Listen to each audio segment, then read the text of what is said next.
Hello everyone, I am Kuldeep Namdev, Assistant Professor, SysTech Bhopal. In this video lecture, we will discuss about basics of engineering graphics, and this is the first lecture of engineering graphics. Before starting our topic, we will discuss about communication. Why communication? Because engineering drawing is the language of engineers. Communication होता क्या है? जैसे कि कोई व्यक्ति दूसरे व्यक्ति तक कोई इंफॉर्मेशन शेयर करना चाहता है, अपनी फीलिंग को शेयर करना चाहता है, तो वो उसे कम्युनिकेट करता है। यानी कि कम्युनिकेशन ही ऐसा जरिया है जिससे एक व्यक्ति यानी एक पर्सन दूसरे पर्सन से अपनी फीलिंग या इंफॉर्मेशन को शेयर कर सकता है। It is the process of conveying feelings और information from one person to another person. कैसे? One place to another place. जैसे कि हम यहाँ पर बैठ के अपनी फीलिंग्स को या किसी इंफॉर्मेशन को वो दूर बैठे बंदे को या दूर बैठे पर्सन को शेयर करते हैं by email, by text messaging, by Facebook, by WhatsApp और by letter posting. One person to the other person. जैसे कि किसी व्यक्ति से फेस टू फेस हम बात करके भी इंफॉर्मेशन या फीलिंग को हम शेयर करते हैं, that is known as verbal communication. तो आपने यहाँ पे देखा, यहाँ पे जो कम्युनिकेशन मेथड था number one, that is in written form. Second जो कम्युनिकेशन था वो वर्बल कम्युनिकेशन था। मगर इस टॉपिक में बात करें तो वो कम्युनिकेशन का मेथड कैसा होगा? ड्राइंग, यानी कि वो ग्राफिकल कम्युनिकेशन होगा। तो इंजीनियरिंग ड्राइंग में क्या होता है, जितना भी इंफॉर्मेशन शेयरिंग होती है वो किस मोड में होती है? ग्राफिकल कम्युनिकेशन के मोड में होती है। Okay, communication is the main thing which separates the human beings from other living beings. यानी कि जैसा दूसरे लिविंग बींग्स कम्युनिकेट नहीं करते उस तरह से ह्यूमन बींग्स कम्युनिकेट करते हैं। इनके पास कम्युनिकेशन के काफी सारे तरीके हैं, रिटन फॉर्म है, वर्बल फॉर्म है और ग्राफिकल फॉर्म है। अब बात करते हैं ड्राइंग। बेसिकली ड्राइंग होती क्या है? The graphical representation of any object और idea can be termed as drawing. A drawing can be prepared either using freehand or using engineering instruments और यूजिंग कंप्यूटर प्रोग्राम। यानी कि ड्राइंग बेसिकली हम तीन तरीके से कर सकते हैं। एक तो फ्री हैंड हम ड्रॉ कर लें, किसी भी चीज को ड्रॉ करने, जैसे कि स्केचिंग हो गई, और दूसरा तरीका क्या है? इंजीनियरिंग इंस्ट्रूमेंट्स को लेके हम यूज करते हैं। यहाँ पे थोड़ा स्पेसिफिक हो जाता है, यानी कि उसके डायमेंशंस फिक्स हो जाते हैं, साइज उसका फिक्स हो जाता है। यानी कि इसमें कह सकते हैं कि जितने भी पैरामीटर्स रिक्वायरमेंट्स हैं किसी ड्राइंग के लिए, वो सारे पैरामीटर्स इंजीनियरिंग ड्राइंग में मेंशन होते हैं। और बाय यूजिंग कंप्यूटर प्रोग्राम, जैसे कि आजकल जितनी भी इंडस्ट्रीज हैं जहाँ पे मैन्युफैक्चरिंग का काम होता है, वहाँ पे generally they are using some softwares, some drawing softwares, जैसे कि हो गया ऑटोकैड, हो गया एनसिस, केटिया, सॉलिडवर्क्स, और these all are basically drawing softwares. इसमें एनालिसिस भी आप कर सकते हो। तो तीन तरीके से हम जनरली ड्राइंग करते हैं, bye simple sketching, second by engineering instruments और बाय यूजिंग कंप्यूटर सॉफ्टवेयर्स। अब दो तरह की बेसिकली ड्राइंग होती है, एक आर्टिस्टिक ड्राइंग होती है, एक इंजीनियरिंग ड्राइंग होती है। Name itself indicates artistic drawing. Artistic drawing means क्या होता है? हम सिंपली क्या करते हैं, जो भी हमें इमेजिनेशन आया या जो भी फीलिंग्स हमें आई, हमने सिंपली क्या किया, स्केच बुक लिया और उसको स्केच करके हमने उसको किसी ड्राइंग के फॉर्म में रिप्रेजेंट कर दिया। तो ऐसी जो ड्राइंग्स होती हैं ये आर्टिस्टिक ड्राइंग्स में आती हैं। इस पे ड्राइंग कर देखिए कोई भी ड्राइंग करना होता है तो वहां पे साइज मेंशन करता है कि साइज आपको क्या लेना है। मगर आर्टिस्टिक ड्राइंग यानी कि सिंपल स्केचिंग और यू कैन से फ्री हैंड ड्राइंग में एग्जैक्ट डायमेंशंस का होना जरूरी नहीं है। डायमेंशन थोड़े ऊपर नीचे होंगे, well and good, no issue. जैसे कि आप कह सकते हैं पेंटिंग, पोस्टर्स, तो ये सारी जो ड्राइंग्स होती है आर्टिस्टिक ड्राइंग्स के अंदर आती है, जिसमें ज़्यादा एक्यूरेसी मैटर नहीं करती, थोड़ा बहुत इनएक्यूरेट होगा तब भी बहुत बढ़िया ड्राइंग वो कहलाती है। मगर बात करते हैं इंजीनियरिंग ड्राइंग की, क्योंकि ये स्पेसिफिक है और यहाँ पर आपको जितनी भी इंफॉर्मेशन उस ड्राइंग में होनी चाहिए वो सारी की सारी मेंशन करनी होती है। Engineering drawing can be defined as a graphical language used by engineers and other technical personnel associated with the engineering profession, generally engineering profession में use होती है, which fully and clearly defines the dimensions or size of the objects। यानी कि इसमें dimension, size और भी जो भी प्रॉपर्टीज हैं मटेरियल की, सरफेस प्रॉपर्टीज हैं, वो सारी की सारी मेंशन करनी होती हैं। अब बात करेंगे why we study engineering drawing और you can say why we study engineering graphics. अब मैं पहले एक एग्जांपल आपको देना चाहता हूं, उसके बाद मैं आपको समझाऊंगा। एग्जांपल से आपको इस चीज को समझने में काफी आसानी होगी। जैसे कि कोई इंडस्ट्री है और इंडस्ट्री में कोई मशीन में कोई पार्ट खराब हो गया, व्हाट यू विल डू? दो ऑप्शन है आपके पास, या फिर उस पार्ट को आप कहीं से लाके मशीन को वापस सही कर सकते हैं या फिर दूसरी मशीन लेके आए। तो सबसे अच्छा ऑप्शन रहेगा कि वो पार्ट को आप कहीं से अरेंज कर लें। हो सकता है कि वो पार्ट मार्केट में कहीं अवेलेबल हो, वहाँ से आप परचेज कर सकते हो। और कभी ऐसी स्थिति हुई कि मशीन बहुत पुरानी है, वो पार्ट अभी आपको मार्केट में कहीं अवेलेबल नहीं है, तो प्रोडक्शन तो रुका हुआ है आपका उस मशीन की वजह से। तो आप क्या करोगे, किसी दूसरी इंडस्ट्री या किसी दूसरी कंपनी में आप अप्रोच करोगे, वहाँ आप ऑर्डर दोगे कि ये पार्ट मेरा खराब हो गया, इस पार्ट को आप बना के दीजिए। सब चीज मेंशन होंगी, डायमेंशन, साइज, उसका मटेरियल, सारी चीज उसमें मेंशन होंगी। तो क्या आप इस कम्युनिकेशन को वर्बली कर सकते हो कि आपने कॉल कर लिया, फोन कर लिया उस कंपनी के मैनेजर को, जो भी सेक्शन को देख रहा, बता दिया मुझे ये पार्ट चाहिए? नहीं है ना पॉसिबल। क्या आप सिंपली स्केचिंग कर दो, उस पर डायमेंशंस मेजर न करो, या सिंपली ईमेल लिख दो आप? क्या इस तरीके से सारी इंफॉर्मेशन उस इंडस्ट्री या उस कंपनी तक पहुंच सकती है? Never possible. तो क्या करेंगे, उसके लिए आप एक सॉफ्टवेयर लेंगे, ड्राइंग सॉफ्टवेयर, उस पर एक ड्राइंग तैयार करेंगे। ड्राइंग कैसी होगी? एज पर स्केल होगी, उस पर सारे डायमेंशंस अवेलेबल होने चाहिए, मटेरियल अवेलेबल होना चाहिए, सरफेस कंडीशन क्या होना चाहिए, सरफेस प्रॉपर्टी कितनी सरफेस फिनिश चाहिए, लिमिट फिट्स भी आ जाता है उसके अंदर। लिमिट फिट जैसे कि आपका क्या रेंज है, वो भी आपको मेंशन करनी होती है। बहुत सारी चीजें होती हैं जो ड्राइंग पे होनी चाहिए। तो वो ड्राइंग करके ही आप क्या करेंगे, वहाँ उस ड्राइंग को ईमेल करेंगे, सेंड करेंगे, फिर वो कंपनी का जो ऑपरेटर होगा वो ड्राइंग को देखेगा, समझ लेगा सारी चीजें, फिर एग्जैक्ट जो साइज का आपको प्रोडक्ट चाहिए था वो आपको मिल जाएगा। That is the best way. तो वही काम इंजीनियरिंग ड्राइंग का होता है। It is very difficult and complex to explain some certain engineering requirements in words. In such cases, well-dimensioned and properly scaled graphics can make it easy to understand that for technical personnel। यानी कि engineering drawing का यही काम है।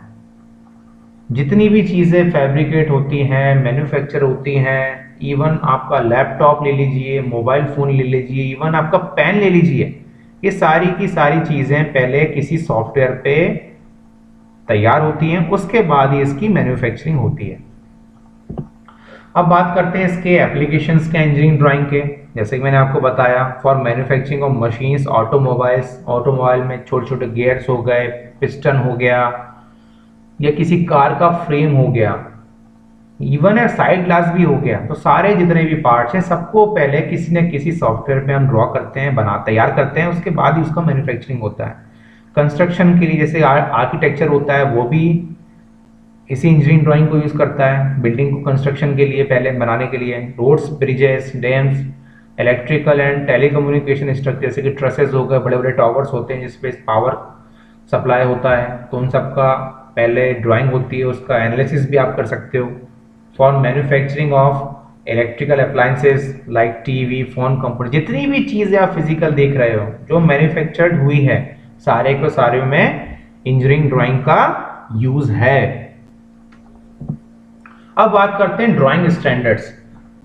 Generally बात करें तो ISO जो स्टैंडर्ड है वो वर्ल्ड वाइड यूज होता है। वर्ल्ड वाइड जो ड्राइंग स्टैंडर्ड यूज होता है वो कौन सा होता है? आईएसओ होता है। इसका फुल फॉर्म है international organisation for standardisation. India की बात करें तो इंडिया में भी ISO स्टैंडर्ड ड्राइंग के लिए फॉलो होता है, यानी कि इसके जो मापदंड है, इसके जो स्टैंडर्ड्स हैं ड्राइंग के लिए हम उन्हें फॉलो करते हैं। बात करते हैं अलग कंट्रीज की, ऐसी लिस्ट तो बहुत सारी है मगर जो मेन कंट्रीज है उनका मैंने यहाँ पे मेंशन किया हुआ है। USA ANSI that is American national standards institute, USA में ANSI स्टैंडर्ड फॉलो करते हैं। जापान में JIS स्टैंडर्ड होता है, जापानीज इंडस्ट्रियल स्टैंडर्ड्स। UK में BS स्टैंडर्ड फॉलो करते हैं दैट इज ब्रिटिश स्टैंडर्ड्स। तो अलग अलग कंट्रीज में अलग अलग स्टैंडर्ड्स ड्राइंग के यूज किए जाते हैं, मगर बेसिकली मैक्सिमम कंट्रीज में ISO स्टैंडर्ड को ही फॉलो किया जाता है।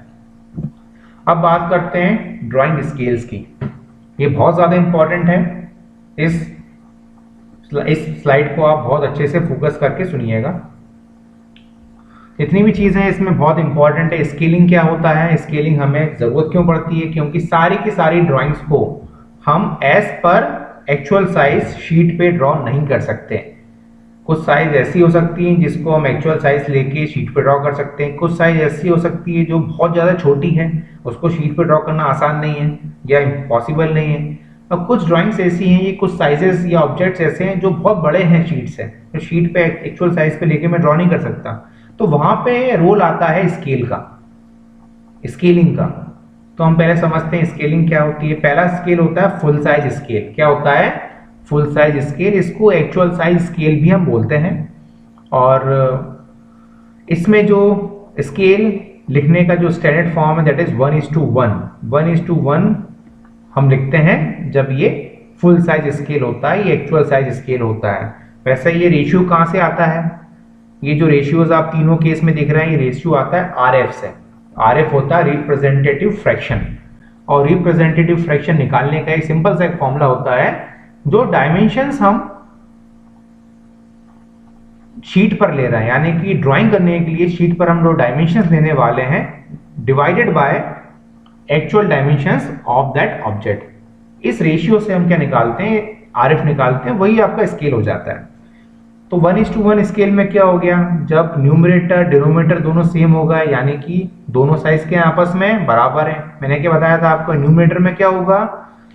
जो साइज लेके मैं ड्राइंग करने वाला हूं शीट पे, मतलब जो साइज मैं ड्राइंग करने के लिए शीट पर ले रहा हूं, divided by actual dimensions of that object, यानी कि उस ऑब्जेक्ट का जो वास्तविक डायमेंशन है, अगर उसका मैं रेशियो निकालूं तो उसका स्केल तैयार हो जाता है। तो उसमें क्या होगा? न्यूमरेटर डिनोमिनेटर बराबर, यानी कि दोनों साइज क्या है?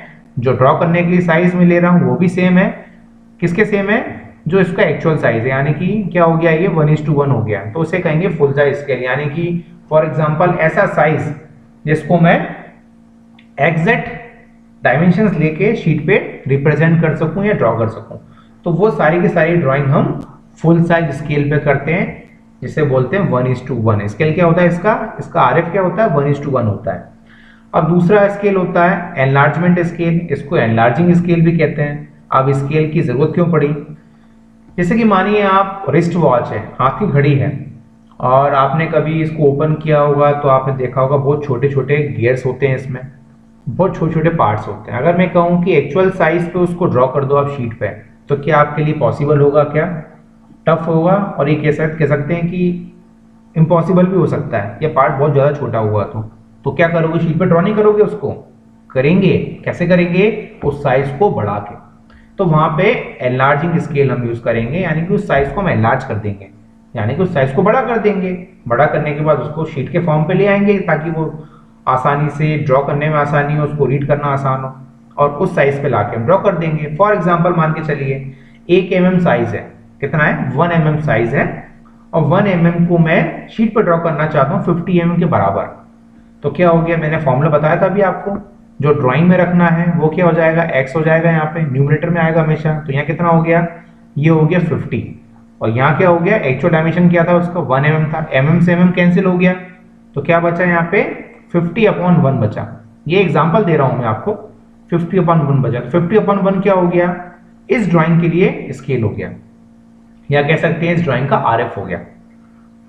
याद रखिए एक चीज और, RF हमेशा यूनिट लेस क्वांटिटी होता है, यानी कि इसमें यूनिट नहीं होती, क्योंकि न्यूमरेटर डिनोमिनेटर की यूनिट आपस में कैंसिल हो जाती है।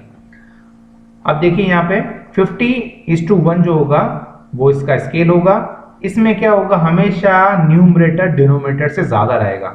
और यहाँ पे आप देखिए 50:1 है, यानी कि यहाँ पे 1 है, यहाँ पे 50 है न्यूमरेटर में। यानी कि इस ड्राइंग को मैंने क्या किया, जो एक्चुअल साइज था उसको मैंने 50 टाइम्स बढ़ा के शीट पे ड्रॉ किया।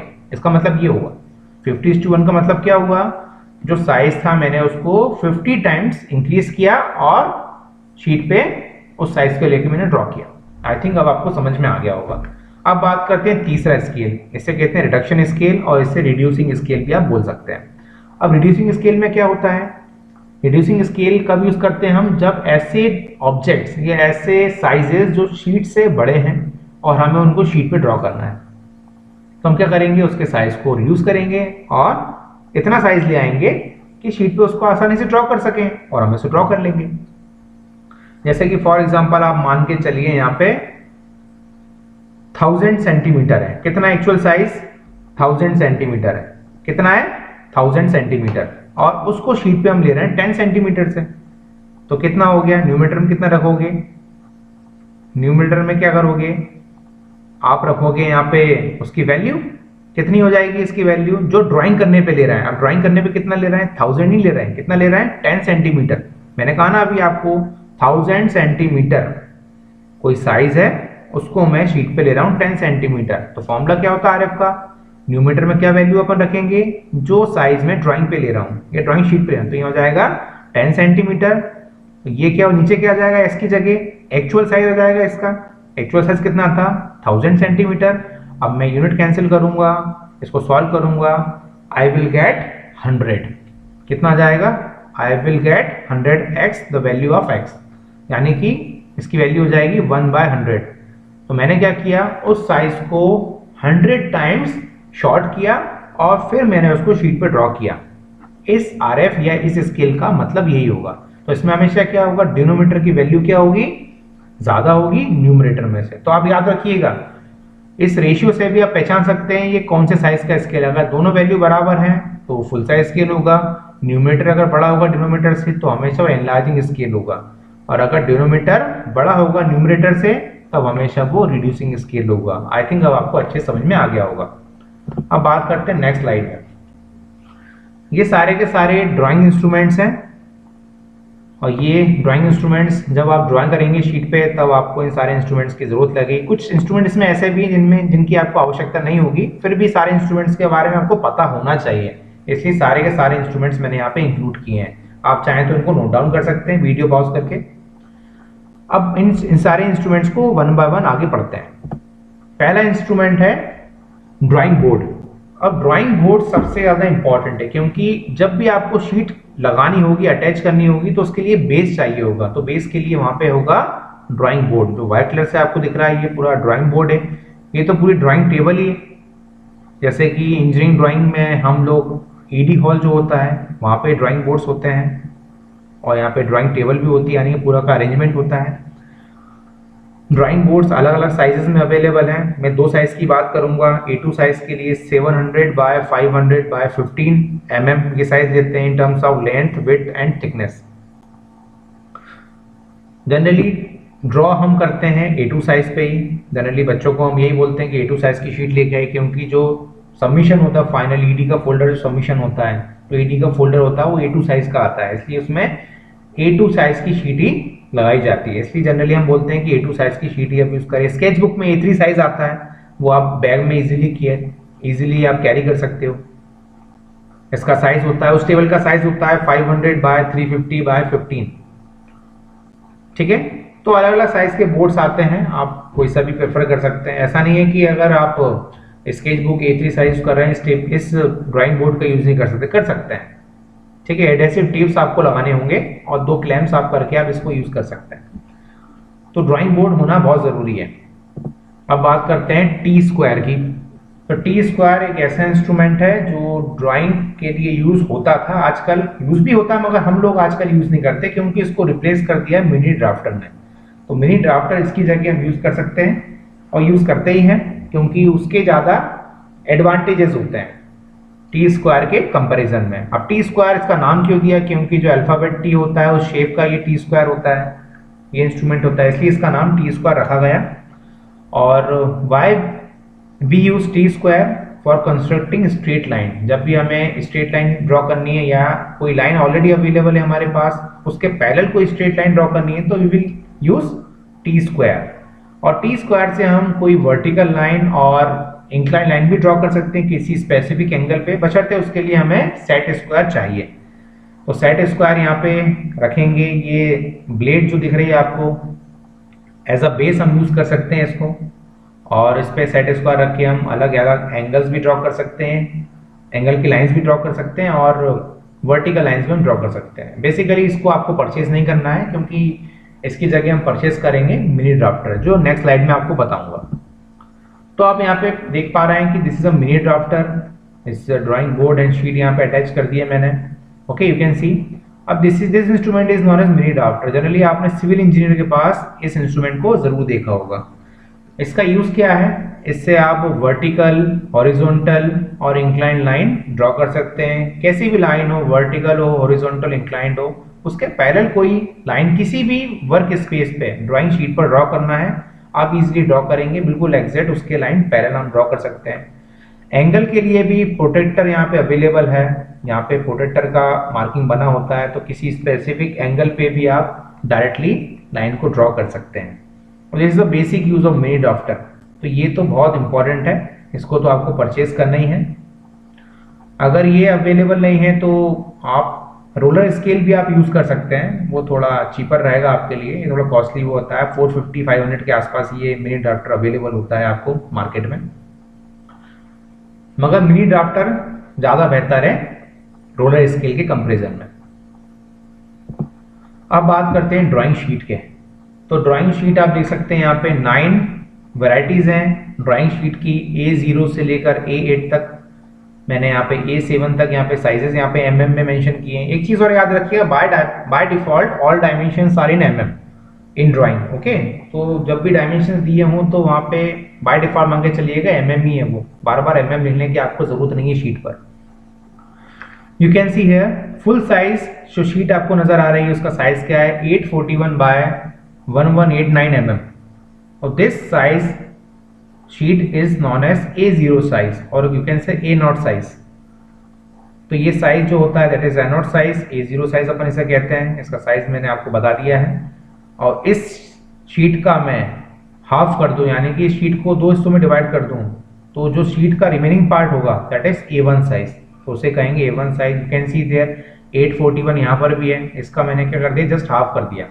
तो जब A0 साइज को मैं जस्ट 2 हाफ पार्ट में डिवाइड करूंगा तो इसके एक पार्ट को मैं A1 साइज कहूंगा। A1 के भी मैंने 2 हिस्से किए, तो एक पार्ट कितने का हो जाएगा, A2 साइज का हो जाएगा। और A2 के भी मैंने 2 पार्ट्स किए, तो A3 साइज मिलेगा। A3 के 2 पार्ट्स किए, I will get A4 size. और A4 साइज आप अच्छे से वाकिफ हैं, अभी तक जितने भी आपने प्रिंट आउट्स लिए हैं, जो प्रिंटिंग की शॉप पे जाते हैं, जनरली वो A4 साइज का पेपर यूज करता है किसी भी प्रिंट को देने के लिए। तो ये वो साइज होता है A4 साइज। A4 साइज के 2 पार्ट करेंगे तो ये हो जाएगा, जस्ट हाफ करेंगे विल गेट A5 का जस्ट हाफ करेंगे A6 का जस्ट हाफ करेंगे A7, और A7 का जस्ट हाफ करेंगे A8। ये उस रेंज में पहुंच जाता है जो आप किसी फोटो स्टूडियो में जाते हैं, जो फोटो निकाल के देता है आपको, वो साइज लगभग हो जाता है। तो वेरियस साइजेस हैं, ये आपको पता होना चाहिए। अगर गवर्नमेंट जॉब में आप अप्लाई करेंगे फ्यूचर में जाके, तो एक ना एक क्वेश्चन जरूर आता है ड्राइंग शीट के ऊपर, उसका साइज जरूर पूछा जाता है। तो आई थिंक ये ड्राइंग शीट के साइजेस आपको क्लियर हो गए होंगे। जनरली ड्राइंग के लिए हम A2 साइज शीट यूज करते हैं, और स्केच बुक में आपको A3 साइज अवेलेबल होता है। अब ड्राइंग शीट आप यहाँ भी से देख सकते हो, A0 जो मैंने बताया फुल साइज जो शीट का होता है, उसके जस्ट हाफ करते जाएंगे तो आपको वेरियस साइजेस मिलते जाएंगे। अब बात करते हैं पेपर लेआउट की, यानी कि जब शीट को आप टेबल पे या ड्राइंग बोर्ड पे आप अटैच करेंगे तो उसका क्या क्या ओरिएंटेशन होगा। तो ओरिएंटेशन जनरली 2 तरह से क्लासिफाइड है, टाइप X और टाइप Y। और टाइप X कब कब यूज कर सकते हैं आप, यानी कि ये ओरिएंटेशन, यानी कि इस तरह से शीट को कब लगाया जाएगा, जब साइज A0 से A4 हो, तब इस तरह से आप शीट को टेबल पे ड्राइंग बोर्ड पे लगा सकते हैं। और टाइप Y कब यूज करेंगे, only for A4 size. A4 size के लिए ही आप ऐसा यूज करेंगे इसको। अब इसमें कुछ ध्यान देने वाली बातें हैं। जैसे कि एक बनानी पड़ती है बॉर्डर लाइन। क्या होती है ये? Border line. देखिए ये तो ड्राइंग शीट की एज है, आउटर बाउंड्री है। इसके अंदर जब भी ड्राइंग एरिया होगा तो ड्राइंग एरिया को हम एनक्लोज करते हैं किसी लाइन के थ्रू, और उसी लाइन को कहते हैं बॉर्डर लाइन। तो ये जो लाइन दिख रही है आपको, ये बॉर्डर लाइन होती है, और बॉर्डर लाइन के अंदर का जो स्पेस होता है that is the drawing space. Okay, यहाँ पे एक टाइटल ब्लॉक आपको बनाना होता है। टाइटल ब्लॉक में क्या होता है, जितनी भी जानकारियां उस शीट के बारे में है, आपके बारे में, वो सारी की सारी इस टाइटल ब्लॉक में मेंशन होती है, और टाइटल ब्लॉक को यहीं पर बनाया जाता है। तो टाइटल ब्लॉक बनाने का स्पेसिफिक यू कैन से पोजीशन है, इसी पोजीशन पे टाइटल ब्लॉक को आपको बनाना है, और किसी पोजीशन पे टाइटल ब्लॉक को नहीं बनाया जा सकता। आप देख सकते हैं जब आप बॉर्डर लाइन को ड्रॉ करेंगे ड्राइंग करने से पहले, तब आपको कुछ डिस्टेंस लेनी है शीट की एज से। यहाँ C डिस्टेंस है, यहाँ पे भी C है, यहाँ पे भी C, यहाँ पे D है। तो A0 से A4 साइज के लिए आप क्या क्या C की डिस्टेंस लेंगे? मिनिमम A0 और A1 साइज की शीट के लिए मिनिमम आपको 20 तो लेना ही लेना है, इससे कम नहीं लेना है C की वैल्यू। 20 यानी कि mm है बाय डिफॉल्ट, और डायमेंशन सारी में mm में ऑलरेडी बोल चुका हूँ। तो डिस्टेंस 20 mm यानी कि 2 सेंटीमीटर 2 सेंटीमीटर 2 सेंटीमीटर आपको यहाँ से लेना है। यहाँ से कितना लेना है? ये डिस्टेंस यहाँ पे आपको मेंशन है, D की वैल्यू। तो डिस्टेंस आप देख ले सकते हैं अलग अलग शीट के हिसाब से, C और D की डिस्टेंस की आपको लेनी है। अगर आपको ये डिस्टेंस लेनी है तो ये सही तरीका है। अगर आप सेम डिस्टेंस भी C की आप लेंगे तो भी कोई दिक्कत नहीं है, कोई इशू नहीं है, मगर ये इसको फॉलो करें तो ज़्यादा बेस्ट है। A4 साइज की शीट, C वैल्यू, C की वैल्यू, या 3 जो है कॉमन, D की वैल्यू यहाँ पर है। यहाँ पे क्यों, शीट का साइज ऑलरेडी काफ़ी छोटा होता है A4 में, इसलिए इसको आप C की वैल्यू 10 mm ज़्यादा जनरली आप रखते नहीं, मगर मिनिमम 10 mm तो आपको रखना है बॉर्डर लाइन के लिए। आई थिंक आपको समझ में आ गया होगा। यहाँ पे इसका टाइटल ब्लॉक बनेगा। अब बात करते हैं टाइटल ब्लॉक की। अभी अपन ने देखा था यहाँ पर प्रीवियस स्लाइड में टाइटल ब्लॉक यहाँ पे बनाए जाते हैं, यही इसकी पोजीशन होती है, इसी पोजीशन पे टाइटल ब्लॉक को हमेशा आपको बनाना है। अब इसमें क्या क्या जानकारी, क्या क्या इन्फॉर्मेशन आपको मेंशन करनी होती है, ये मैं आपको बता देता हूँ। पहली चीज, आपका नाम यहाँ पे मेंशन होना चाहिए। यहाँ पर जो टॉपिक आप पढ़ रहे हैं, जिस टॉपिक के बारे में आपने इस पे ड्रॉ किया है, वो टॉपिक का नाम होना चाहिए। आपका रोल नंबर या एनरोलमेंट नंबर इसमें मेंशन होना चाहिए। स्केल आपका मेंशन होना चाहिए, जैसे मैंने बताया था 1:1, ये कौन सा स्केल कहलाता है, एक्चुअल साइज स्केल या फुल साइज स्केल कहलाता है। जिस डेट में आपने इस शीट को ड्रॉ किया है वो डेट इसमें मेंशन होनी चाहिए। आपका क्लास क्या है, आपका सेक्शन क्या है, वो इसमें मेंशन होना चाहिए। आपका ईयर कौन सा है, ईयर तो बाय डिफॉल्ट फर्स्ट ही होगा आपका। शीट नंबर आप मेंशन कर सकते हैं कि एक टॉपिक की मैंने 5 शीटें बनाई, तो शीट नंबर 1 हुआ, 2 हुआ, 3 हुआ, शीट नंबर आप मेंशन करिए इस पे। फैकल्टी के साइन के लिए आपको ऑप्शन होना चाहिए, फैकल्टी यहाँ पे मार्क्स आपको प्रोवाइड करेंगे, यहाँ सिग्नेचर करेंगे। कॉलेज का नाम इसमें मेंशन होना चाहिए। और ये एक सिंबल होता है, it is a symbol which is used for first angle projection, यानी कि ये रिप्रेजेंट करता है कि शीट पे जो भी ड्राइंग्स आपने की हैं, सारी की सारी ड्राइंग्स को आपने फर्स्ट एंगल में या फर्स्ट एंगल प्रोजेक्शन के बेसिस पर ही ड्रॉ किया है, यानी कि सारे ऑब्जेक्ट्स को आपने फर्स्ट एंगल पे ही मान के ड्रॉ किया है। तो ये सिंबल स्पेसिफिक उसी के लिए ड्रॉ करते हैं। इसका साइज आप देख सकते हैं 170/80 है, कभी कभी 150/50 भी साइज लिया जा सकता है इसका। तो साइज आप अपने हिसाब से थोड़ा कर सकते हैं एडजस्ट, और इसमें कुछ और चीज़ें भी मेंशन करनी हो सकती है तो इसमें आप ऐड कर सकते हैं। ओके, तो अब नेक्स्ट स्लाइड में हम बात करेंगे इसके बारे में। तो ये सिंबल आप देखिए, this symbol is used for first angle projection. तो आप देख सकते हैं फर्स्ट एंगल प्रोजेक्शन के लिए सिंबल ऑलरेडी शीट में बना हुआ आता है, नहीं बना है तो आप बना सकते हैं इसको। और इसका जो रिवर्स है आप देख सकते हैं, this is the symbol which is used for third angle projection. ये अलग अलग प्रोजेक्शन होते हैं। First angle projection India follow करता है, first angle projection America follow करता है, यूएसए फॉलो करता है थर्ड एंगल प्रोजेक्शन। अब इसके बारे में डीपली मैं नहीं जाना चाहता, जब प्रोजेक्शन हम पढ़ेंगे तब मैं डीपली आपको एक्सप्लेन करूंगा फर्स्ट एंगल और थर्ड एंगल प्रोजेक्शन क्या है। जैसे कि आपने यहाँ पे ओरिएंटेशन देखा, यहाँ पे टाइटल ब्लॉक है, यहाँ पे ये ऑब्जेक्ट बना हुआ है, यहाँ पे डायमेंशन मैंने यहाँ पे लिखा नहीं है mm, by default all dimensions are in mm।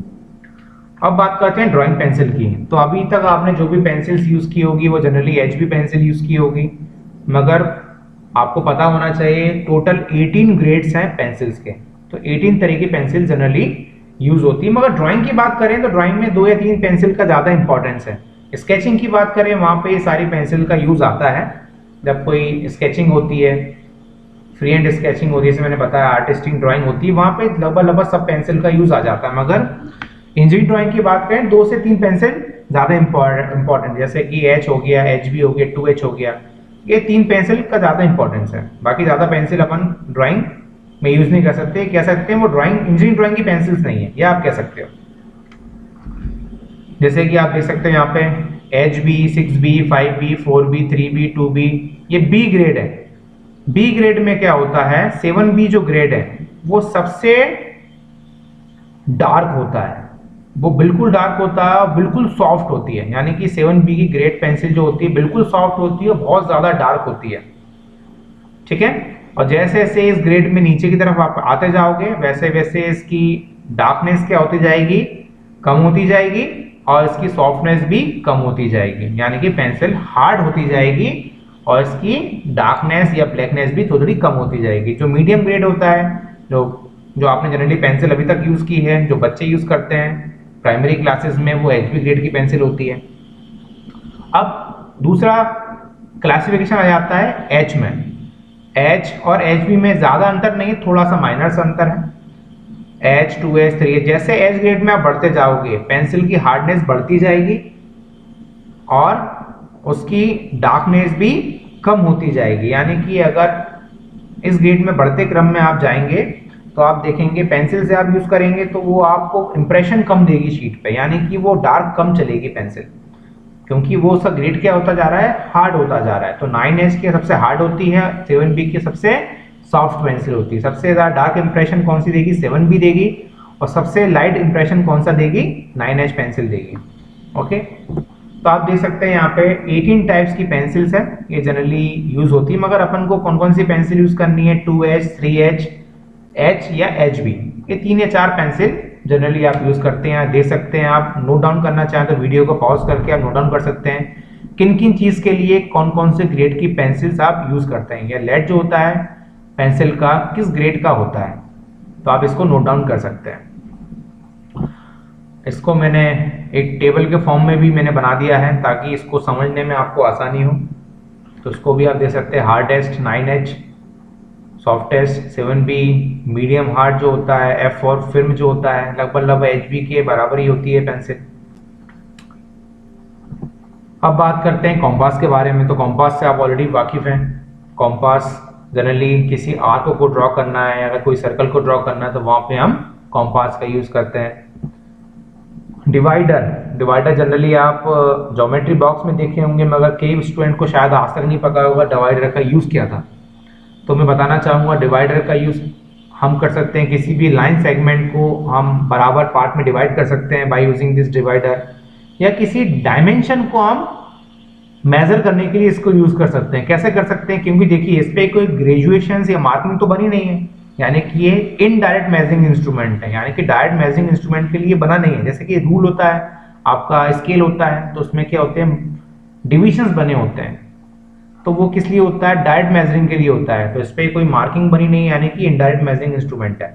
इसको डिस्टेंस को ट्रांसफर के लिए यूज कर सकते हो, यानी कि किसी स्लॉट पे आपको डिस्टेंस देखना है और जहां पर आपका स्केल नहीं, वैसे जनरली ड्राइंग में तो आपके लिए इस डिस्टेंस को ट्रांसफर कर सकते हो आप। जैसे कोई शीट पर 2 पॉइंट्स है, उसको ट्रांसफर किया आपने, इसको स्केल पर ले गए, तो रफली आप चेक कर सकते हो कि इसका साइज या इसकी लेंथ कितनी है, तो उस चीज़ के लिए यूज़ कर सकते हैं। वैसे इंडस्ट्री में इसको शीट मेटल वर्क में यूज़ किया जाता है और जनरली वहाँ पर डिस्टेंस को ट्रांसफर कर सकते हैं। जैसे कि किसी ऐसी पोजीशन पे जहाँ पे इंच टेप हो गया, ये स्केल हो गया, वहाँ पर नहीं पहुँच सकता, तो उस केस में क्या होता है, आप इससे डिस्टेंस को ले सकते हो, किसी मेजरिंग इंस्ट्रूमेंट पे जाके डिस्टेंस को ट्रांसफर करके डायरेक्टली इससे मेजर कर सकते हो। तो आई थिंक आपको समझ में आ गया और डिवाइडर का क्या यूज़ है। अब सेट स्क्वायर 2 तरह के होते हैं, 30-60 में होता है, 45 डिग्री में होता है। सेट स्क्वायर का जनरली दोनों को एक साथ यूज किया जाता है, अलग अलग एंगल्स भी आप इस पे ड्रॉ कर सकते हो जब आपके पास प्रोटेक्टर अवेलेबल नहीं हो।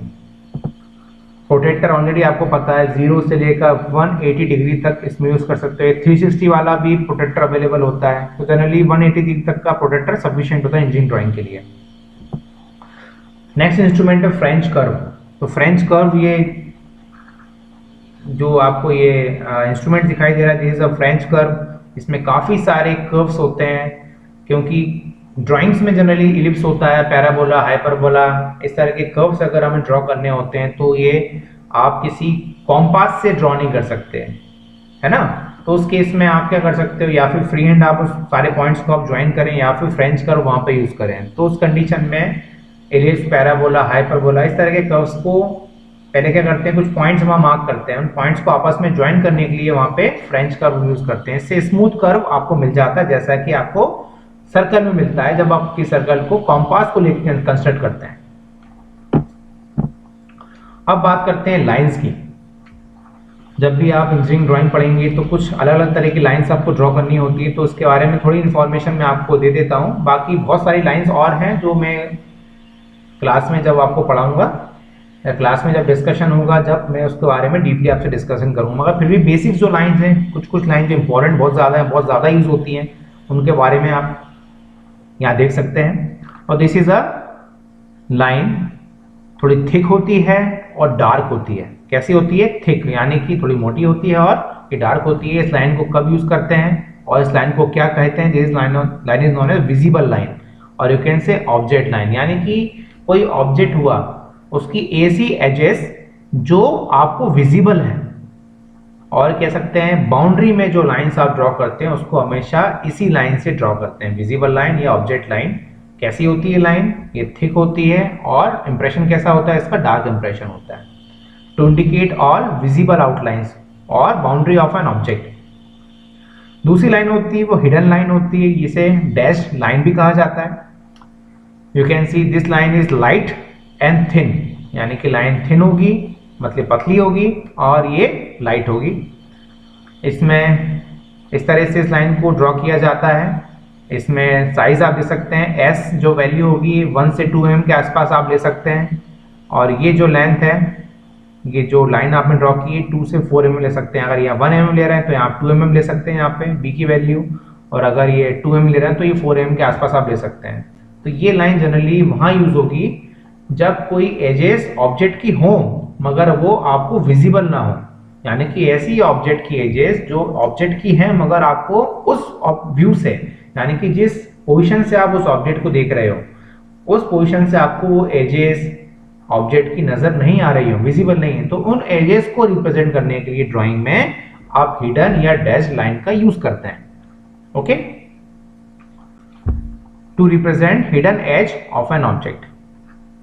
सेंटर लाइन, अब सेंटर लाइन को एक्सिस लाइन भी कहा जाता है। जनरली किसी सेंटर को आप ड्रॉ करने के लिए या किसी होल के सेंटर को रिप्रेजेंट करने के लिए वहाँ पे इस सेंटर लाइन को आप यूज करते हैं, और एक्सिस के लिए भी आप यही लाइन यूज करते हैं। सिलेंडर हुआ, कोन हुआ, तो वहाँ पे उसकी एक्सिस को रिप्रेजेंट करने के लिए यहाँ पे एक्सिस लाइन यानी कि सेंटर लाइन यूज करते हैं। ये भी थिन होती है मगर ये डैश लाइन से थोड़ी सी अलग होती है। देखिए थोड़ा सा अलग है यहाँ पे, आप देखेंगे ये जो लेंथ होता है, ये लेंथ आप 3B से लेकर 5B के आसपास, यानी कि 3 से 10 mm के आसपास ले सकते हो, मगर जनरली 3 to 6 mm के आसपास लिया जाता है। मैक्सिमम 3 to 5 mm जनरली लिया जाता है ये लेंथ। और ये बीच में एक लाइन दिख रही है आपको, ये अलग है, इसमें गैप भी थोड़ा अलग होता है, बीच में आपको गैप दिख रहा है, यानी कि एक लाइन होगी, फिर गैप होगा, फिर छोटी सी लाइन होगी, माइनस जैसी होगी, फिर थोड़ा सा गैप होगा, फिर वही लाइन कंटिन्यू होगी। इस तरह से लाइन आगे बढ़ती जाएगी। तो एस जो होता है ये 1 से 2 mm के आसपास लिया जाता है। फिर ये जो लाइन ली जाती है, इसे मैं बी से रिप्रेजेंट कर रहा हूँ, ये उसका जस्ट डबल आप कह सकते हो, 2 से 4 mm आप ले सकते हो, ठीक है। फिर ये जो लाइन है ये उसका 3 से लेकर 6 या 7 mm तक आप ले सकते हो। ये डिवाइड कर सकते हैं, ये 1 mm लिया तो ये 2 हो गया, 2 हो गया तो ये 4 mm, ये 3 mm के आसपास आप ले सकते हो। इस तरह से अपने हिसाब से क्राइटेरिया बना ले सकते हैं और उसके थ्रू आप इसको ड्रॉ कर सकते हैं। अगली लाइन है extension line, dimension line, leader line. ये जनरली डायमेंशनिंग के लिए यूज होती है। ये तीनों के तीनों लाइंस का कब इंपॉर्टेंस आता है? डायमेंशनिंग करने के लिए। जैसे कि कोई साइज आपको मेंशन करना है ड्राइंग करने के बाद, तो वहां पे इन सारी लाइंस का बहुत ज्यादा इंपॉर्टेंट है। याद रखिए किसी भी लाइन का आपको डायमेंशन देना है, सबसे पहले आप ड्रॉ करेंगे वहां पे एक्सटेंशन लाइन। क्या ड्रॉ करेंगे?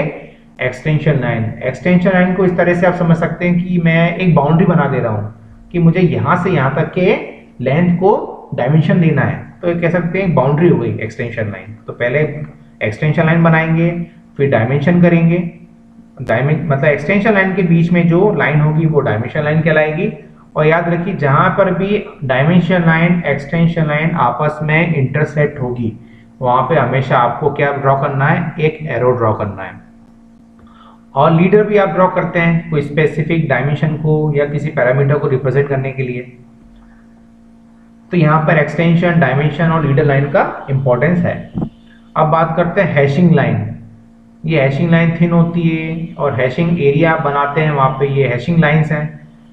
क्यों इस लाइन का यूज करते हैं? किसी भी कट सेक्शन को ड्रॉ करने के लिए या रिप्रेजेंट करने के लिए, या कोई कट सेक्शन है आपके ड्राइंग पोर्शन में उसको रिप्रेजेंट करने के लिए यहाँ पे हैशिंग लाइन आप यूज करते हैं। This is a hashing line.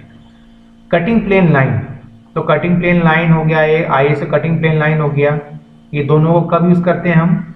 To show imaginary cutting of an object, यानी कि ऑब्जेक्ट कहीं से सेक्शनिंग हो रहा है, यहाँ पे ऑब्जेक्ट कहीं से कट रहा है, वहां हम ये दो लाइंस का यूज करते हैं। एक चीज और, जैसे कि सेक्शनिंग हम पढ़ते हैं, सेक्शन ऑफ सॉलिड पढ़ते हैं, तो वहां पे सेंटर लाइन को अगर मैं थिक करके थोड़ा सा उसको डार्क कर दूं तो वहां पे सेक्शन लाइन के जगह में इस लाइन को, सेम लाइन को यूज कर सकता हूं, मगर क्या रहेगा वहां पे थिक रहेगी और वहां पे डार्क रहेगी।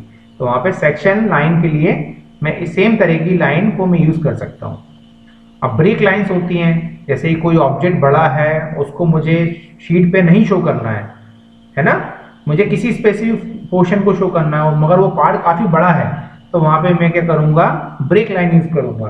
तो ब्रेक लाइन, ये thin long break line use करते हैं। ये बहुत बड़ा पार्ट है उसके लिए यूज करते हैं, अगर छोटा पार्ट है तो वहां पे थिन शॉर्ट पार्ट भी यूज कर सकते हैं। तो these both lines are used for break lines, यानी कि एज अ ब्रेक लाइन, यानी कि कोई ऑब्जेक्ट बड़ा है उस पोर्शन को मैं शीट पे रिप्रेजेंट नहीं कर रहा हूँ मगर मुझे बताना पड़ेगा कि ऑब्जेक्ट बड़ा है ये, तो वहां पे मैं ब्रेक लाइन यूज कर सकता हूँ। ठीक है, उस पोर्शन को इलिमिनेट करने के लिए ड्राइंग से। आई थिंक आपको समझ में आ गया होगा अलग अलग तरह की लाइंस हम कब कब इसमें यूज करेंगे। अब बात करते हैं कि dimension line, extension line, ladder line को हम कैसे यूज करेंगे। देखिए पहले बात करते हैं डायमेंशन लाइन की। तो ये कोई ऑब्जेक्ट है मेरा, ये डायमेंशन मुझे देना है। मैंने बताया कि यहाँ पे एक्सटेंशन लाइन होना चाहिए। जनरली यहाँ पे एक्सटेंशन लाइन ड्रॉ करते हैं, थोड़ा सा यहाँ पे गैप हम रहने देते हैं, यहीं से डायरेक्टली हम ड्रॉ नहीं करते एक्सटेंशन लाइन को। तो यहाँ पे विजिबल थोड़ा सा गैप होना चाहिए। एक्सटेंशन लाइन ड्रॉ करेंगे पहले, जो इस लाइन के सीधे में होगी, यानी कि इस लाइन के अलॉन्ग होगी, और इसके बीच में हम जो लाइन ड्रॉ करेंगे that is the dimension line. Dimension को यहाँ मेंशन करेंगे। Okay, this is the size और you can see this is the length, okay, which is mentioned here is extension line. और this is the arrow head. मैंने बताया जैसे कि आपको, जैसे कि जब भी आप एक्सटेंशन लाइन डायमेंशन लाइन को मीट कराएंगे तो वहां पे you have to draw arrows. आप देख सकते हैं एक्सटेंशन लाइन मैंने आपको ऑलरेडी बता ही दिया है। एक चीज और याद रखिए, long extension line should be avoided. ज्यादा बड़े एक्सटेंशन लाइन आपको बनाने की जरूरत नहीं है। ओके, अब लेडर लाइन, ये कह सकते हैं लीडर लाइन, जो जिसे कहते हैं अपन लीडर लाइन का, ये लीडर लाइन है। यहाँ पे R2 यहाँ पे यूज किया, यहाँ का इसके रेडियस को मेंशन करने के लिए लिखा रेडियस 2। फाई यूज करते हैं, why we use phi is use to represent its diameter. तो डायमीटर को रिप्रेजेंट करने के लिए यहाँ पे फाई यूज करते हैं। देखिए यहाँ पे डायमंड जैसा शेप दिख रहा है ना आपको, यहाँ पे नर्लिंग ऑपरेशन किया गया है। तो नर्लिंग यहाँ पे किया गया है, तो नर्लिंग को शो करने के लिए दो तरीके से कर सकते हैं। यहाँ पे एरो नहीं बनाना है आपको। एरो का बनाएंगे जब लेडर लाइन आप आउटर बाउंड्री पे यूज करेंगे, तो बाउंड्री के अंदर यूज करेंगे तो आपको एरो नहीं बनाना है। You have to use a dot like this और सिंपली ड्रॉ लाइन। दो तरह से आप यूज कर सकते हैं, मगर यहाँ पे एरो आपको नहीं बनाना है। ओके, और आउटर बाउंड्री में आप लीडर लाइन यूज कर रहे हैं तो वहां पे एरो जरूर बनाना है। विदाउट एरो आपको लीडर लाइन यूज नहीं करना है। एरो हेड के बारे में जानकारी होना बहुत जरूरी है। एरो जो हेड होते हैं वो एक स्पेसिफिक रेशियो में बनाए जाते हैं। उसका रेशियो होता है 3:1, that is length to width ratio. उसका रेशियो होता है 3:1। ठीक है, जैसे यहाँ एरो बनाए गए हैं, तो एरो कैसे बनाए गए हैं, ये कौन सी लाइन है, this is extension line, this is dimension line, this is leader line, this is an arc. Okay, तो यहाँ पे जो एरो होते हैं ये 3:1 के रेशियो में होते हैं, जैसे कि ये एरो है। ओके, तो आप देखेंगे ये जो लेंथ है ये 1 होगा, और यहां से लेकर इसके टिप से लेकर यहां तक की जो लेंथ होगी that is 3 times of this length. यानी कि ये जो लेंथ आप ले रहे हैं इस लेंथ से 3 गुना, यानी कि thrice this length is equal to this length from tip to this. तो यहां से यहां तक की जो लेंथ होगी ये इस लेंथ के 3 गुना होगी। ओके, एरो 4 तरह से हम जनरली यूज करते हैं, fully filled, like this, like this, like this. मैं जनरली ड्राइंग में आपको यही फर्स्ट वाला ऑप्शन सेलेक्ट करना, यही एरो आपको यूज करना है। एरो इस तरह के होते हैं 4 तरह के, मगर आपको फर्स्ट वाला एरो ही ड्राइंग के लिए यूज करना है। ओके, क्लोज फील्ड एरो जिसे हम बोलते हैं। एरो हेड्स मैंने बताया आपको किस किस तरह डायमेंशन आप कर सकते हैं, ये आप देख सकते हैं यहाँ पर। जैसे कि एक्सटेंशन लाइन की आपस की दूरी काफ़ी ज़्यादा है, तो आप डायमेंशन लाइन ड्रॉ करके इसी के अंदर डायमेंशन को लिख सकते हैं, मेंशन कर सकते हैं। अगर आपको लगता है कि एक्सटेंशन लाइन काफ़ी पास पास है, काफ़ी नियरर है, तो आप डायमेंशन लाइन तो यहाँ ड्रॉ करें। इस तरह से आप यहाँ पे डायमेंशन आपका दे सकते हैं, यहाँ दिया है, यहाँ पे भी डायमेंशन इस तरीके से आप दे सकते हैं। या फिर आपको लगता है कि एरो बनाने में जो डिफिकल्टी आपको फेस हो रही है, एक्सटेंशन लाइन बहुत ज़्यादा नज़दीक है, तो इस तरह से आप एक्सटेंशन लाइन 2 है, इसके बीच में बाहर से इस तरह से एरो बना के और डायमेंशन को बीच में लिख कर भी आप यहाँ पे मेंशन कर सकते हैं। तो ये डिफरेंट मेथड्स हैं किसी डायमेंशन को रिप्रेजेंट करने के लिए। डिपेंड करेगा कि एक्सटेंशन लाइन के बीच की दूरी कितनी है। आगे आप देख सकते हैं इसमें क्या क्या डायमेंशन देना है। सपोज ये कोई कंपोनेंट है, कोई ड्राइंग है मेरी, यहाँ पे इसका लेंथ दे दिया मैंने, ये यहाँ पे कोई होल है मैंने ड्रिल किया हुआ है यहाँ पे, तो इस तरह से मैंने लीडर लाइन से यहाँ पे दे दिया होल है। 5 मतलब मैंने बताया था डायमीटर कितना है इसका, 15 mm है, 15 लिख दिया, कमेंट लीजिए mm है। By default all dimension are in mm। इसकी लोकेशन आपको देनी होगी इसके सेंटर की, सर्कल के सेंटर की या होल की सेंटर की। तो आपने डायमेंशन दिए 15 यहाँ से है, 15 यहाँ से, इन 2 एजेस से 15 mm है। मैन्युफैक्चरिंग डिटेल आपने दी, रफनेस कितना है, सरफेस प्रॉपर्टी में आ जाएगा ये, इसकी लेंथ आप, इसकी विड्थ आपने यहाँ से मेंशन कर दी है। तो इस तरीके से आपको डायमेंशन करना होता है। You can see here also, ये भी एक कंपोनेंट है, दिस इज, इसको आप कह सकते हो सामने से आप देख रहे हो तो ऑब्जेक्ट इस तरह से नजर आ रहा है, इसी ऑब्जेक्ट को ऊपर से देखूंगा, टॉप से देखूंगा तो मुझे ये इस तरह से नजर आएगा। तो आप देख सकते हैं इसमें भी 2 होल्स हैं, एक होल, दोनों होल्स में मुझे डायमेंशन करने की जरूरत नहीं है। एक होल में भी मैं लिख सकता हूँ 2 holes of same size, that is 520, इसे बोलते हैं note. Okay, this is a leader line. इस तरह से आप डायमेंशन इसमें करेंगे। एंगल आप यहाँ पर ले रहे हैं तो एंगल को भी आप यहाँ पे सेंटर मानते हुए यहाँ पे एक आर्क ड्रॉ करेंगे, फिर यहाँ पे भी एरो से आप इसको रिप्रेजेंट करेंगे। Okay, this is a dimension line, this is extension line here. So these all are dimension line. This is dimension line. This is arrowhead. Okay. अब लीडर लाइन में क्या क्या गलती बच्चे जनरली करते हैं। पहली चीज, लीडर लाइन को आप कैसे ड्रॉ करोगे, कभी भी देखिए यहाँ पे, a leader line is never drawn horizontal, vertical और कर्व्ड। 3 तरह से इसको ड्रॉ नहीं करना है। तो यहाँ पे कैसी लाइन ड्रॉ की, वर्टिकल लाइन ड्रॉ की, यानी कि ये तरीका गलत है। ओके, अब इस तरीका, ये तरीका कैसा है, लीडर लाइन में मैंने बताया था यहाँ पे डॉट आपको यूज नहीं करनी, you have to use here arrow. यहाँ पे क्या यूज करना है, हमेशा एरो। अगर अंदर के पार्ट से किसी पार्ट को आप रिप्रेजेंट करोगे तो आप you can use dot, but when you will use this leader for external properties, so you have to only use arrows here. Okay, इसको कंटिन्यू करना था, कंटिन्यू करते हुए यहाँ पे लीडर लाइन ड्रॉ करनी थी, यहाँ पे आर्क यूज नहीं करना है, तो this is also a wrong. Okay, तो ये सारी मिस्टेक्स आपको ड्राइंग में नहीं करनी है। ऑलरेडी मैं आपको बता चुका हूँ एरोस के बारे में, जो क्लोज फील्ड एरो है वही आपको यूज करना है। दिस इज सपोज W, तो this length is 3W, ट्राइस of this length. Okay, close field arrow आप यूज करेंगे। अब याद रखिए जो एक्सटेंशन लाइंस आप ड्रॉ करते हैं, तो एक्सटेंशन लाइन आप ड्रॉ करेंगे, ज़्यादा लंबी एक्सटेंशन लाइन आपको ड्रॉ नहीं करना है। सेकेंडरी जो डायमेंशन आप करेंगे, तो जनरली 6 to 8 mm का गैप देना है ऑब्जेक्ट की बाउंड्री से। 6 to 8 mm आप गैप देंगे, वहाँ पे आप डायमेंशन लाइन ड्रॉ करेंगे। डायमेंशन आप यहाँ दे सकते हैं सेंटर पे, और साथ साथ में एक्सटेंशन लाइन जो होगी वो मैक्सिमम 3 mm से ज़्यादा नहीं होना चाहिए, यानी कि डायमेंशन लाइन से एक्सटेंशन लाइन 3 mm से ज़्यादा बियॉन्ड नहीं होना चाहिए, यानी कि 3 mm के बराबर या उससे कम होना चाहिए, इससे ज़्यादा एक्सटेंडेड नहीं होना चाहिए, यानी कि बड़ी बड़ी लंबी लंबी एक्सटेंशन लाइन आपको यूज़ नहीं करनी है। ओके, अब बात करते हैं, जैसे कि ये तो मैंने आपको बता ही दिया, फिर भी एक बार दे सकते हैं। एरोज डायमेंशन करना है यहाँ पे किसी लेंथ का, एक्सटेंशन लाइन पास से एरो आप अंदर ड्रॉ नहीं कर सकते, तो इस तरह से आप डायमेंशन दे सकते हैं। इस तरह से भी डायमेंशन आप दे सकते हैं, एरो बाहर लिख के बाहर भी आप इस पे डायमेंशन दे सकते हैं। अगर स्पेस कम है, बाहर एरो लगा के, एरो यूज करके, और यहाँ पे लीडर लाइन भी यूज करते हैं as a note 4। Okay, leader line आप यूज कर सकते हैं। फॉर आर्क किसी एंगल को रिप्रेजेंट करना है तो like this you can, angle आपके लिए स्पेस है, यहाँ पे एंगल आप मेंशन कर सकते हैं, डायमेंशन के लिए सकते हैं। डायमेंशन के लिए स्पेस अवेलेबल नहीं है तो डायमेंशन आप बाहर भी लिख सकते हैं। By using leader line also you can represent angle. Okay, तो ये डायमेंशनिंग मेरे हिसाब से आप काफ़ी ज़्यादा अच्छे से समझ पाए हैं अभी तक। एक होती है डायमेंशनिंग कंटिन्यूअस और यू कैन से चेन डायमेंशनिंग।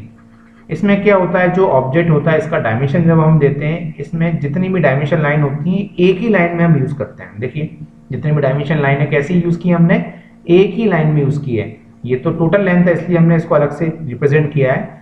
जनरली चेन या कंटिन्यूअस डायमेंशनिंग में एक ही डायमेंशन लाइन हम ड्रॉ करते हैं, उसी पे ही हम एक ही लाइन में लेके उसको डायमेंशन दे देते हैं। दूसरा होता है पैरेलल या प्रोग्रेसिव डायमेंशनिंग। इसमें सबको सेपरेटली हम ड्रॉ करते हैं, जैसे कि आप यहाँ देख पा रहे हैं। इसमें क्या होता है, दोनों तरीके से आप जनरली यूज कर सकते हैं, मगर ये इसको जनरली हम ज़्यादा यूज इसलिए नहीं करते क्योंकि इसमें शीट का एरिया बहुत ज़्यादा वेस्ट होता है। तो शीट का एरिया आपको अगर सेव करना है, कम शीट का एरिया आपको यूज करना है, तो आप चेन या कंटिन्यूअस डायमेंशनिंग कर सकते हैं। तो यहाँ पे जनरली शीट का एरिया यहाँ का ज़्यादा थोड़ा वेस्ट होगा, इसलिए पैरेलल प्रोग्रेसिव डायमेंशनिंग आप चाहें तो यहाँ नहीं कर सकते। As you wish, both are eligible. Okay, दोनों आप यूज कर सकते हैं, ऐसा नहीं है कि प्रोग्रेसिव या पैरेलल डायमेंशनिंग आप यूज नहीं कर सकते। You can use this also, but for saving the area of sheet you can use chain और कंटिन्यूअस डायमेंशनिंग। अब किसी होल में आपको डायमेंशन करना हो तो किस तरह से करेंगे, like this, writing here 540, like this also, by leader line, by this also, arrows inside, arrows outside. okay, इस तरह से आप डायमेंशन ना करें तो बेहतर है। जैसे कि काफ़ी सारे होल्स हैं, लीडर लाइन से आपने लिख दिया यहाँ पे, सारे होल्स में आपको डायमेंशन करने की ज़रूरत नहीं है, इट इज़ नॉट रिक्वायर्ड। एक होल में आप लिख सकते हैं 3 holes of various sizes, that is 520। Square की कंडीशन में डायमेंशनिंग कैसे करेंगे, ये स्क्वायर। ओके, यहाँ तो आपने इसके सेंटर लाइन ड्रॉ कर लिए हैं और स्क्वायर बना के यहाँ लिख सकते हैं 30। SQ लिख सकते हैं सिंबल फॉर स्क्वायर। आप लीडर लाइन यूज कर सकते हैं स्क्वायर 30 और SQ 30 लिख के भी लीडर लाइन से आप यूज कर सकते हैं। That is the various dimensioning methods for square. अब बात करते हैं लेटरिंग की। लेटरिंग जब मतलब यानी कि जब आप लेटर्स लिखेंगे ड्राइंग शीट पे तो उसका भी एक स्पेसिफिक तरीका होता है, तो लेटर्स आपको उसी वे में लिखना होता है। लेटर्स कब लिखने होंगे आपको, टाइटल्स के लिए, सब टाइटल्स के लिए, डायमेंशंस के लिए, स्केल के लिए, और कोई ड्राइंग की कोई डिटेल आपको शीट पे मेंशन करनी हो तो उस कंडीशन में आपको लेटर्स यूज करने होंगे, तो उसे लेटरिंग हम कहते हैं। जनरली इसकी की चीज़ें बता देता हूँ मैं। नो ऑर्नामेंटल, और यू कैन से कि कोई डिजाइनिंग नहीं करनी है उस पर। ऐसा नहीं है कि स्पेसिफिक तरीका है उसी वे में आप लिखेंगे, लेटर्स को लिखेंगे। ऐसा नहीं है कि डिजाइन करके बिल्कुल सजा ढजा के आप चाह रहे हैं कि उसको कोई भी डिटेल्स आप लिखें, तो वो सही तरीका नहीं है as per engineering drawing subject. Okay, अब कैसे लिखना है, बिल्कुल साफ साफ लिखना है, कंफ्यूजन किसी को नहीं होना चाहिए, सारे लेटर्स आपस में अलग होने चाहिए, सबको प्रॉपरली हम रीड कर सकें, इस तरीके से आपको लिखना है। जैसे कि आप देख सकते हैं स्ट्रेट लाइंस किसी लेटर की यूज़ करनी है तो इस तरह से आप यूज़ करेंगे। स्लैंट लाइंस आपको यूज़ करनी है, जैसे कि ए में यूज़ होती है तो ऐसी लाइंस यूज़ करेंगे। हॉरिजॉन्टली ये लाइन यूज़ करेंगे, जैसे कि बी हो गया, सी हो गया, डी हो गया, आर हो गया, पी हो गया, उसमें कर्व्ड यूज़ करेंगे, कर्व्ड लाइन यूज़ करेंगे। ओके, जैसे कि एग्जाम्पल के तौर पर आप देख सकते हैं आई के लिए ये लाइन मैंने यूज़ किया है, ए के लिए ये यहाँ के लिए ये लाइन यूज़ किया है, स्लैंट लाइन यूज़ किया है मैंने, ये वाला स्लैंट लाइन मैंने यहाँ पे यूज़ किया है, हॉरिजॉन्टल लाइन मैंने यहाँ यूज़ किया है। तो इस तरीके से आपको लेटर्स लिखने होंगे।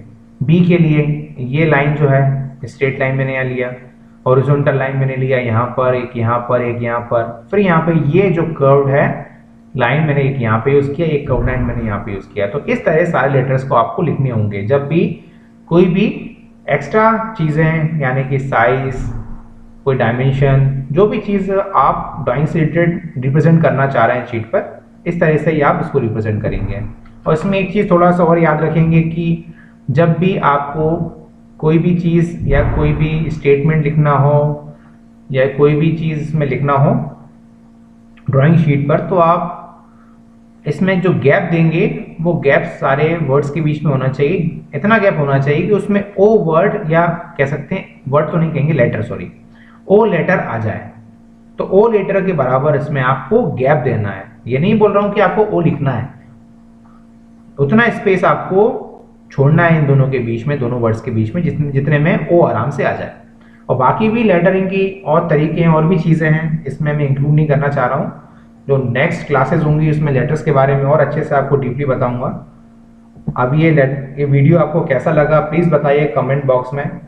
और कोई भी आपको डाउट लगते हैं, कोई भी इंफॉर्मेशन चाहिए होगी, तो मैंने पहली स्लाइड में मेरा कॉन्टैक्ट नंबर भी मेंशन किया हुआ है, आप वहाँ पे जाकर मुझे कॉन्टैक्ट कर सकते हैं। Thanks students for watching this video.